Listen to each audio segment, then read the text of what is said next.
Ritorniamo in diretta. Allora, come abbiamo già annunciato, adesso andiamo a conoscere un mondo lontano, America Latina, ma non solo, un mondo che riguarda, come abbiamo già detto, l'immigrazione veneta e un po' anche in generale, e con una esperta, con una persona insomma che ama i viaggi, come si può comprendere, giornalista, scrittrice, ripeto ancora, consulente linguistica, docente. Abbiamo in collegamento per la prima volta Giorgia Miozzo Cavinato. Buonasera. Buonasera a tutti e grazie per l'invito. Allora Giorgia, ci sembra che lei piaccia viaggiare, dicevamo, no? Forse diciamo che ho dedicato un bel po' di anni della mia vita ai viaggi. Ecco, quindi poi ha riportato queste esperienze in questi 45 racconti che abbiamo citato. E allora, perché viaggiare? Cosa significa viaggiare? Cosa ha visto nei suoi viaggi, Giorgia? Questo libro, questa pubblicazione, che poi è l'ultimo che ho scritto, che poi il titolo principale è I miei occhi hanno visto. Sì. E parlo un po' anche della trasformazione che hanno avuto i miei occhi e quindi anche il mio cuore, eccetera, eccetera, relativamente a questo mondo così bello che abbiamo, così vasto e così diverso anche, no? E quindi ho imparato tanto, soprattutto nei posti che noi chiamiamo così in via di sviluppo, dove in realtà manca tanto, ma c'è tanta umanità, e quindi in quei posti sicuramente gli occhi diventano più consapevoli e più completi. Però una parte di questi racconti, perché parlo non solo di Africa, ma anche per esempio dell'Oriente, di come vivono queste persone, poi la religiosità, eccetera. Parlo anche molto dei luoghi che sono lontani, che sono le Americhe, ma sono anche molto affini a noi culturalmente, proprio perché sono popolati praticamente spesse volte anche all'80-90% da discendenti di origine italiana o veneta. E quindi dedico una gran parte, insomma, dei miei racconti all'emigrazione, la storia dell'emigrazione italiana e veneta, ma più che altro al lascito, no? Che queste emigrazioni donano poi ai discendenti, agli oriundi, come li chiamiamo oggi, perché sono ancora vivi e portano avanti con grande orgoglio e in maniera anche incredibile tante volte questo amore per l'italianità o per l'essere veneti, ecco. E è un amore che abbiamo così anche, che hanno verso di noi, dobbiamo anche un po' meritarcelo, insomma, ecco. Quindi certo. Questo libro è anche come gli altri che ho scritto, è anche un tributo e un ringraziamento, certo, a tutti questi fratelli che abbiamo sparsi per il mondo. C'è un altro Veneto in giro per il mondo, insomma, a quanto pare, no? Sono tanti, abbiamo dei dati, oppure sono concentrati soprattutto in America Latina, no? Perché in Africa, Asia non credo proprio. America Latina. Se parliamo di italianità, insomma, abbiamo sicuramente altri 70 milioni di discendenti diretti sparsi nel mondo e 100 milioni con il nostro cognome. La maggior parte di essi sono sicuramente concentrati alla fine del mondo, no? Come dice il Papa, laggiù, in questa terra sconfinata, perché abbiamo 20 milioni, quindi una persona su due di origine italiana in Argentina, una persona su tre in Uruguay di origine italiana. Abbiamo tantissimi casi ovviamente anche in Canada, negli Stati Uniti, dove quasi 20 milioni di persone sono di origine italiana, ma come chi mi conosce, insomma, sa bene che porto avanti il caso del Brasile. In Brasile abbiamo una realtà molto diversa, molto particolare, e con 30 milioni di discendenti italiani, quindi la prima comunità italiana fuori dei nostri confini. Perché è diversa in Brasile, Giorgia? Perché è stata una delle prime grandi migrazioni, forse la prima dal punto di vista anche di flussi di masse e che si sono spostate, stiamo parlando di 150 anni fa. E quindi la prima come numero di concentrazione di veneti, perché abbiamo 12 milioni di discendenti di origine veneta e non ci sono altri posti al mondo con questi numeri incredibili. 12 milioni, tantissimi. Sì, tanti, sì. E poi per le modalità con cui è venuta questa migrazione, è una migrazione che è stata sicuramente molto dolorosa, molto sofferta, molto difficile, e che non ha permesso poi alle persone di avere le giuste garanzie, le giuste difese perché sono emigrati in tanti, sono emigrati in condizioni anche spaventose, difficili, e sono stati degli eroi, sono partiti perché non c'era una seconda possibilità qui da noi, costretti e non perché come sono spesso stati trattati fossero bauchi, ignoranti, stupidi, ma anzi gente molto professionista, per questo sono stati chiamati di proposito insieme ai tedeschi, e a popolare, a creare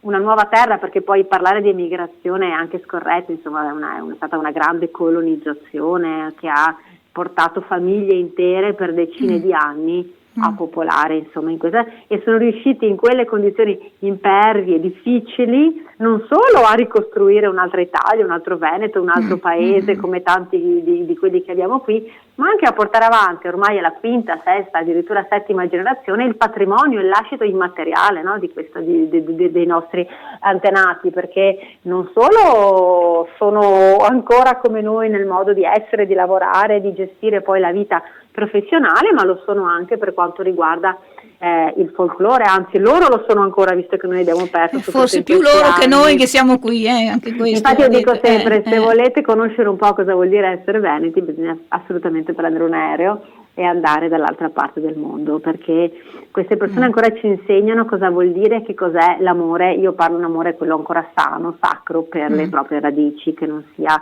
un manifesto partitico piuttosto che con altri significati, ma quell'amore che è stato trasmesso, ecco, di generazione in generazione, e dove all'interno di questo amore, di questo sentimento per l'italianità o per il Veneto, per queste regioni anche del nord Italia in particolare, si serva proprio anche il modo con cui si guarda anche il futuro, no? Ecco, queste radici permettono poi loro anche di andare avanti e di crescere, sicuramente in una terra come quella brasiliana o americana in generale, che a volte è anche un esempio rispetto a noi che siamo in qualche modo, tra virgolette, ormai un paese vecchio, no? Però questo sentimento, ecco, molto solido e molto profondo per le loro radici è qualcosa di molto strano, perché poi i discendenti non hanno mai conosciuto la propria terra, infatti, e sono passati tantissimi anni, però queste persone ancora si trovano la sera a fare il filò, a mangiare la polenta, si vestono con abiti tipici che noi ormai non metteremo neanche a carnevale, cantano con molta fierezza, orgoglio e anche serietà nelle nostre canzoni, i nostri canti, i nostri cori. E in questo senso queste persone sono radici ben piantate, insomma, sono un po' il nostro lascito anche che abbiamo nel mondo, e non solo nella gastronomia, ma anche proprio nella religione, ma anche proprio nel sentimento interno, familiare che hanno, ecco, per la nostra terra. Vivono bene le nostre comunità adesso venete, cioè economicamente, insomma, vivono discretamente, o ci sono condizioni di difficoltà, di povertà, ecco, come vivono? Come vivono? Nonostante le difficoltà che abbia, poi io mi concentro un po' di più su quello che è l'America del Sud, quindi le difficoltà anche, se vogliamo così, di organizzazione sociale, politica, eccetera, eccetera, e di svantaggi che hanno anche rispetto delle popolazioni come le nostre, che sono in qualche modo, no, più avvantaggiate, più sviluppate. Sicuramente queste, le terre dove loro sono andati ad insediarsi sono le più sviluppate, le più buone, quindi sicuramente è il loro primo mondo, ecco, quindi non vivono male, però anche loro stanno fronteggiando le stesse problematiche che abbiamo noi, quindi per esempio il lavoro agricolo, che no, è il più importante, è sempre meno portato avanti, perché poi ci sono i giovani che vogliono andare a studiare nelle grandi città, si spostano, e quindi spesso sono ancora gli anziani, gli adulti che con mani disintegrate e distrutte portano avanti il lavoro nell'agricoltura, quindi ci sarebbe bisogno anche di questi giovani che ancora avessero voglia di investire e di credere nel mondo agricolo, soprattutto da loro che hanno terre, insomma il Brasile è quasi 30 volte l'Italia, quindi hanno terre infinite, e poi con ovviamente tutte quelle sfide in ambito sociale che purtroppo il Brasile sta affrontando, però direi che in generale io vedo che vivono comunque, mi sentirei di dire meglio di noi, nel senso che non hanno sono più tranquilli, più sereni. Meno ansia sì. di noi. Prima E parlavamo poi, di ansia, sì, forse ecco, sono meno ansiosi di noi. è una cosa bella che io provo in Brasile, in realtà non ho provato in gran pochi altri paesi nel mondo, è questa energia che porta avanti questa terra. Ti alzi alla mattina e i sogni si possono ancora avverare con difficoltà, con impegno, però è una cosa molto bella che in Italia ormai è un ricordo ben remoto. Quindi questa energia che pulsa, ecco, ce l'hanno i brasiliani e anche i brasiliani di origine italiana e veneta, questo sì. Certo. E discendenti in generale. I discendenti in generale. Ritornerebbero queste persone, così c'è una sensazione di nostalgia, oppure ormai siamo lì e restiamo qui, insomma, ecco. Ritornerebbero per vedere, per conoscere, per spiare un po' com'è la vita, anche perché sicuramente noi che lavoriamo anche molto nel territorio di questi migranti con lavori di conferenze, cose per avvicinare, no, questi due mondi che sono così vicini ma veramente anche così lontani, non solo fisicamente ma anche proprio culturalmente eccetera, hanno una gran curiosità di conoscere com'è l'Italia, un'Italia che non è più assolutamente l'Italia dei trisnonni, dei 100 anni fa, eccetera, ma è un'Italia che è ovviamente cambiata, ma hanno voglia di magari più che andare a Milano, Roma, eccetera, Venezia, che sicuramente sono città importantissime da vedere, hanno la voglia di andare a vedere il paesino e magari a vedere se c'è ancora la casa da dove è partito quel familiare, quindi questo è il primo valore. Quindi è un viaggio, quello che sognano queste persone, è un viaggio del sentimento, un viaggio dell'identità, quindi un viaggio che è molto importante per loro. Però dopo un po' che sono qua io vedo che hanno tanta voglia di tornare anche a casa. Perché ormai hanno messo famiglia là, radici là, insomma, quindi sono un po' combattuti forse. Sì, infatti è sempre quel sentimento interessante che hanno gli emigranti, no? Sono sempre duplicati, due personalità, due sguardi, due emozioni, due sentimenti. E questo è sicuramente un sentimento importante, insomma, che non va sottovalutato, perché avere due dimensioni vuol dire essere doppiamente sicuramente in conflitto, ma anche avere due sentimenti importanti da portare avanti, e loro sono metà americani e metà italiani. Non è una faccenda così semplice da portare avanti. Però quando vediamo che ci sono i raduni delle associazioni di immigranti d'estate soprattutto, che vengono a Treviso, a Belluno, eccetera, ci sono persone di una certa età, i giovani veneti, le nuove generazioni, non li vedi, non vengono perché non interessa o perché rinviano, cioè non li vediamo tanto. Questa è una sfida grossa che abbiamo in Italia, in Veneto, e anche noi a livello di associazionismo ci stiamo sempre mettendo in gioco per cercare di attirare giovani che non conoscono la propria storia, perché non hanno modo di conoscerla neanche nei libri di storia, visto che nei nostri programmi didattici non si studia o non si studia sufficientemente, perché sono programmi che riservano magari una mezza facciata a 150 anni di storia della nostra propria storia, quindi non possiamo neanche pretendere che abbiano una sensibilità rispetto a qualcosa che non hanno mai conosciuto. E poi sicuramente soprattutto da noi, insomma, i giovani sono anche molto stanno vivendo loro una nuova migrazione, quindi sono loro di nuovo esempio di una grande nuova partenza, e quindi sono proiettati spesso e volentieri in culture nuove, magari asiatiche, magari americane, che li possano portare a conoscere nuove lingue, nuove culture, per magari poi loro stessi, no, andarci a vivere o a provare esperienze di vita, di viaggio, di lavoro, di studio. Quindi è molto difficile, anche perché è un mondo molto legato ad altre distrazioni, no? Più virtuali, ecco, e quindi è molto difficile creare ancora comunità. Ecco, certo. Sono ancora molto religiosi. I veneti di una volta avevano una religiosità molto sentita, più di adesso ovviamente, no? Perché tante cose sono cambiate. Sono ancora molto religiosi, vanno in chiesa, ecco, giusto perché qua arrivano anche domande di questo genere. Oppure stanno cambiando anche loro su questo aspetto? Sono molto religiosi, stanno cambiando anche loro, perché il mondo sta cambiando e con esso anche loro, però sicuramente sono molto cattolici, hanno un sentimento, ecco, legato alla fede ancora molto profondo, molto vivo, e si può vedere non solo ancora nelle grandi città, ma soprattutto quando ci si addentra nei paesini che sono più isolati, dove non è mai arrivato uno straniero, dove hanno sempre mantenuto la comunità, ecco, intatta tra di loro, dove per esempio ancora mi è capitato di entrare in alcune chiese dove sono ancora divisi: a destra si mettono le donne, a sinistra si siedono gli uomini, quindi ecco, cose che io non ho mai visto poi in Italia, perché Sì, insomma sì, penso sì. esistessero tanti anni fa.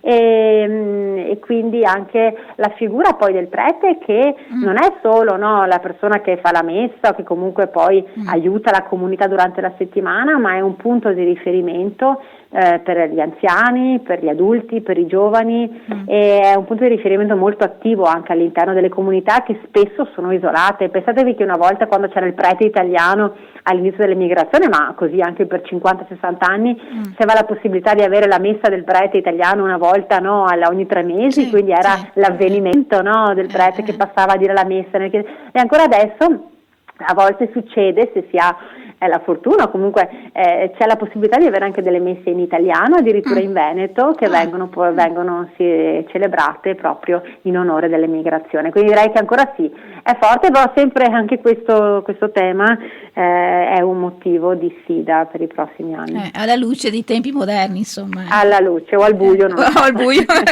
brava. Poi ci sono nomi di città che riportano i nostri luoghi, no? Assolutamente, io ho fatto quest'anno un progetto molto bello a novembre legato proprio alla toponomastica veneta, e in 4 giorni ho lavorato a Treviso, ho lavorato a Nova Vicenza, Nova Veneza e a Nova Belluno, quindi ho avuto la fortuna e la possibilità anche di conoscere più da vicino, in ambito anche proprio di comunità, questi luoghi. Tante altre comunità hanno toponomastica di origine veneta, tra cui un'altra a Nova Vicenza che oggigiorno si chiama Farropiglia, una Monteveneto che adesso si chiama Padova, niente? Che siamo di Padova? No? Sì, abbiamo sì. una Nova Padova, Nuova assolutamente, Padova, che è bene. una comunità piccola, molto carina, che dà poi anche lo sguardo a una vallata molto bella che si può appunto vedere da questa città. E sì, ne abbiamo alcune, dicevo, sono state cancellate come toponomastica. Se si alzano gli occhi magari si vede ancora il nome sopra appunto all'edificio del patronato, piuttosto che all'entrata della città, ma poi in queste terre hanno sofferto anche una dittatura molto pesante legata alla nazionalizzazione, quindi hanno proibito l'uso della lingua e tutto quello che erano i riferimenti linguistici, culturali dell'italianità, ma come dei giapponesi, dei tedeschi, perché poi era l'epoca della seconda guerra mondiale, quindi. E quindi nonostante questo ci sono rimasti tanti, e oltre a questo ci sarebbero, a me piace lavorare con dei progetti di recupero, sebbene oggigiorno non sia un affare così semplice, ma ci sono anche dei cimiteri, per esempio, di origine veneta, e ce n'è uno che è un abbandonato e che ha ancora le scritte della fine del 1890, che sono praticamente le prime lapidi con le quali appunto hanno lasciato insomma i corpi, i primi migranti che sono arrivati in quelle terre. Si possono ancora intravedere delle scritte un po' mezzo in italiano, mezzo in veneto, quindi è molto particolare. A Santa Caterina anche, mi pare, no? Giusto? Questo è a Santa Caterina, nel fatto di Santa Caterina, ma non è l'unico, ce ne sono poi altri, ma questo mi ha toccato in particolare perché all'interno di un bosco, e lì penso che sarebbe molto importante fare un lavoro di recupero, anche come omaggio, no, da parte nostra, ma mi pare di capire che siamo sempre in allarme, quindi un periodo un po' c'è poco tempo per pensare a questi questo. progetti. E poi anche degli archivi con cui anche io lavoro e cerco sempre di diffondere, perché ci sono degli archivi, soprattutto un paio di molto interessanti. Io dico che sono abbandonati, nel senso che non sono ancora stati digitalizzati e quindi sono anche in pericolo di essere rovinati per qualsiasi calamità naturale che possa avvenire in quelle zone, e dove all'interno abbiamo migliaia di lettere, di documenti legati proprio alla storia della colonia, quindi i primi arrivi, cosa succedeva una volta. È molto bello. Io ho fatto lo faccia Giorgia, lo faccia lei. Ci vogliono 7-8 vite, non una sola. Beh, con un aiuto magari. Sì, infatti stavo pensando di magari un progetto per la digitalizzazione di questo, anche che poi sia anche disponibile per tutti, perché all'interno di questi archivi è possibile anche conoscere poi la nostra storia, perché si sì, capisce come sono sì, arrivati e perché, sì. cosa è successo là dentro, L'impatto all'inizio dove è stato tremendo, perché morivano, perché perché, non morivano. perché sopravvivevano, c'è scritto tutto, è scritto E, tutto. e qui hanno lasciato le loro pochi beni, quel poco che avevano, con la speranza Penso di che, tornare per molti e poi non ecco, sono più ma tornati. penso che quelli che partissero da quell'epoca avessero poca Poca speranza di speranza. tornare, erano quei famosi viaggi di sola andata per Sì, l'America, sì, e sì. chi arrivava era già tanto Era già fortunato, rassegnato, insomma. partivano con un E Monte passaporto Berico in Brasile, particolare. che monte è? Com'è? Ma allora, Monte Berico in Brasile, a parte che ne abbiamo due, però è interessante sapere che ci sono delle chiese che si chiamano anche Monte Berico in Brasile, e ci sono delle, certo monte sì, che assomiglia, ma in maniera molto, loro copiano anche l'architettura, non solo la parte della, così dei nomi così, ma in maniera insomma, molto anche più semplice, giustamente. Però quello che mi viene in mente che è interessante di Monte Berico sono queste due chiese, una che è proprio a sud del Brasile, alla fine, l'ultimo stato, nella parte proprio più meridionale, e anche questa sta crollando e speriamo che facciano qualcosa per salvarla. E un'altra invece che è molto piccola e che l'ho scoperta per caso perché ho fatto questo viaggio all'interno della foresta praticamente un anno scorso, ho detto, ma sì dai, addentriamoci un po' di più, vediamo se c'è qualche altra comunità italiana e veneta, e mi trovo scritto con delle pietre proprio all'interno di questa piccola comunità, stiamo parlando di come fosse una nostra frazione di paese con dentro 300 persone, con scritto Nova Vicenza con la S proprio, e con una chiesa con scritto Monte Berico, e mi chiedono, ma tu hai mai sentito dire Monte Berico in Italia? Dico, ma scherzi. E quindi loro neanche sanno che questi nomi sono stati portati, no, dai nostri, magari pensano che siano dei nomi un po' magari inventati, no, ma non hanno questa conoscenza, perché spesso non c'è, soprattutto in queste comunità più isolate, non c'è magari la possibilità di rapportarsi anche con noi, così. E quindi di Monte Berico, ma tra le chiese e i monti ce ne sono. Quindi quello, poi c'è una Treviso, e avevo detto che col nome Treviso uguale al nostro, e tante Rovigo, altre. Belluno no, forse meno, no? Belluno sì, c'era una nuova Belluno che oggigiorno è diventata Sideropolis, sempre all'epoca della cancellazione durante la dittatura, e che stanno facendo loro un plebiscito adesso per cercare almeno di recuperare il nome Belluno all'interno di questo. Però se voi alzate gli occhi al monte c'è una grandissima scritta con scritto appunto Nova Belluno, e allora anche loro, no, vedi che poi e altri riferimenti. Mentre per quanto riguarda Rovigo c'è per esempio San João do Polesine, che anche lì erano molto sì, Polesine è un paese anche questo sempre a sud, nella parte più meridionale dell'ultimo stato a sud del Brasile, un paesino piccolo, e vicino a quel paese c'è un altro bel paese, che questo è sempre molto verde, molto particolare, eccetera, sono tutte quelle realtà molto piccole, che si chiama Valle Veneto. E quindi sì, ci si sente a casa lì. Aspetta, completiamo il giro. Verona c'è nulla? A Verona dal punto di vista di toponomastica così no. Anche se mi hanno dato i nomi di un paio di paesini che mi hanno assicurato esserci sul veronese, io fino adesso non li ho trovati, ma magari con il tempo. Completiamo il quadro. Perché poi alcune città sono ormai anche famose per i gemellaggi, per accordi, anche con gli italiani, con i governi, eccetera, con le regioni, eccetera. Mentre per altri sono veramente difficile sapere che esistono. A meno che uno non si metta in macchina e inizi a girare, ma stiamo parlando di a volte comunità anche che sono a 100 km l'una dall'altra, magari non c'è niente in mezzo, e sono tutte uguali ma tutte diverse, perché poi ognuna ha la propria peculiarità, e quindi è molto bello conoscere anche, questo non l'ho detto, bello ma anche triste, forse non so, tutte e due le cose. Ci sono delle costruzioni, delle case ancora di legno che erano i soccorsi dei primi migranti.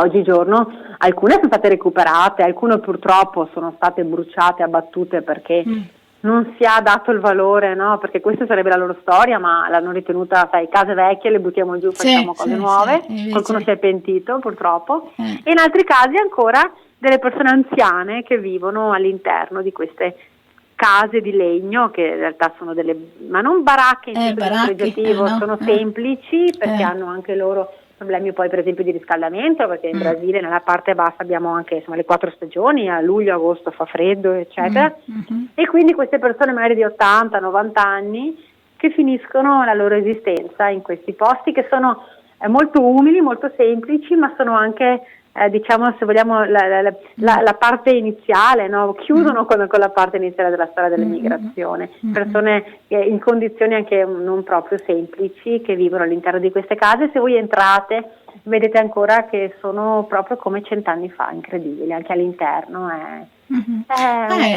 un viaggio nel tempo. Documentazione storica straordinaria da conservare e da valorizzare. Da valorizzare. Giorgia, scusa, mi chiedono qua, Santa Caterina è una grande comunità, probabilmente un ascoltatore è interessato.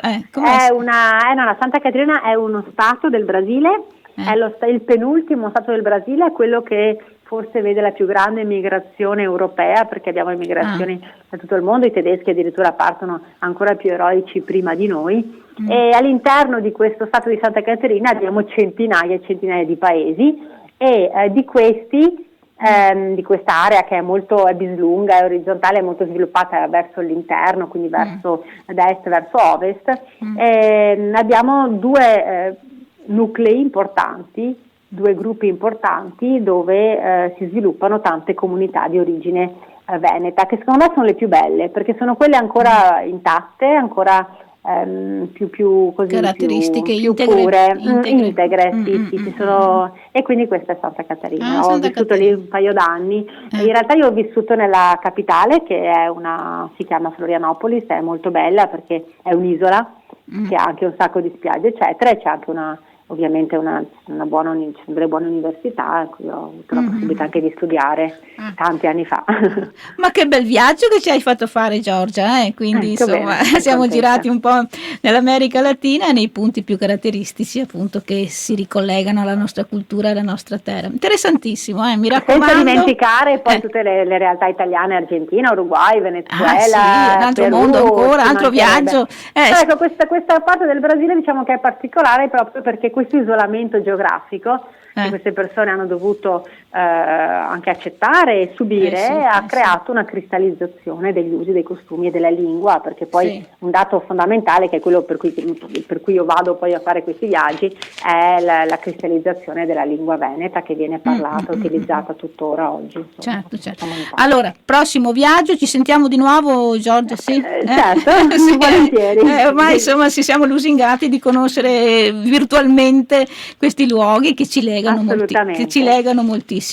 Quindi sono viaggi lunghi che fai, sì? Sono viaggi che sono o di 15 giorni, a volte anche di 2 mesi, quindi assolutamente perché poi ci vuole tempo anche per lavorare all'interno di queste comunità, non si fa niente in un paio di giorni, un po' perché i loro tempi sono anche un po' più lenti, l'arrivo anche di queste comunità non sono serviti con aerei locali, bisogna prendere gli autobus, i treni non esistono, e quindi ci vuole tempo, e poi per chi come me è ricercatore, insomma, c'è sicuramente voglia anche di vivere questa cosa, perché non è solo prendere dei dati, ma capire anche a livello antropologico, se vogliamo, che cosa rimane, finché tutta questa realtà non si perde. Abbiamo fatto anche un bellissimo documentario, bellissimo non tanto perché sia professionista, perché non lavoriamo come ricercatori, ma insomma l'importante è aver registrato tante persone che ancora hanno questo sentimento e questa lingua, e alcuni di loro sono anche già morte, quindi comunque è stato importante per noi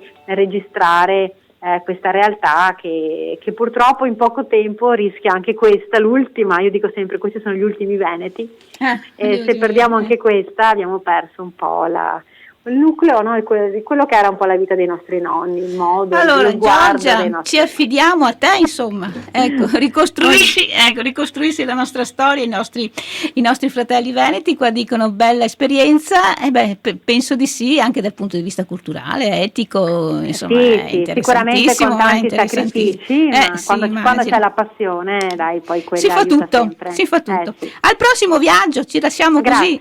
Grazie a Giorgia Miozzo Cavinato, bravissima. Grazie, alla prossima. Un abbraccio, ciao.